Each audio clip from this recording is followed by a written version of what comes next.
Premium triplex విల్లాలు మీకోసం సిద్ధంగా ఉన్నాయి. APR project Bachupally. కానీ శరత్ గారికి ఎటువంటి వారసులు లేరు.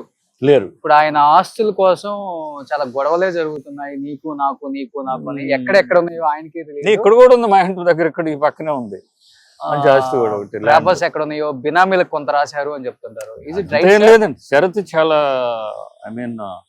పద్ధతి అయిన వ్యక్తి. అలా అంతా ఏముండవు. ఇప్పుడు ఆయన పోయాడు కాబట్టి ఉన్న వారసులు ఆయనకి ఏదో బ్రదర్స్ ఉన్నారు, ఏదో పిల్లవాళ్ళని పెంచుకుని ఇవన్నీ ఉన్నాయి. వాళ్ళు చేసుకుంటున్న ఇష్యూ ఏంటి వచ్చే గానీ శరత్ వరకు ఈజ్ అ జెంటిల్మెన్. తను చాలా పద్ధతి అయిన వాడు. సో తను మనం ఏమి చేయలేం. ఆయన ఆస్తి కోసం వీళ్ళు కొట్టుకుంటున్నారంటే వీళ్ళ తప్పు. ప్రాపర్టీస్ అయితే బాగా చెన్నైలో 500 కోట్లు ఉన్నాయని చెప్పండి. శరత్ రన్నింగ్ లోనే ఉన్నాడు. ఎప్పుడు ఒక ఆర్టిస్ట్ కి ఏంటంటే ఇప్పుడు చంద్రమోహన్ మీరు తీసుకోండి, రన్నింగ్ లోనే ఉన్నాడు అంటిల్ హిస్ లాస్ట్ బ్రీత్ అనుకుందాం. ఆల్మోస్ట్ అవును. ఒక ఆర్టిస్ట్ రన్నింగ్ లో ఉంటే ఆయన హీరో వేషాలు ఎక్కర్లే. అవును.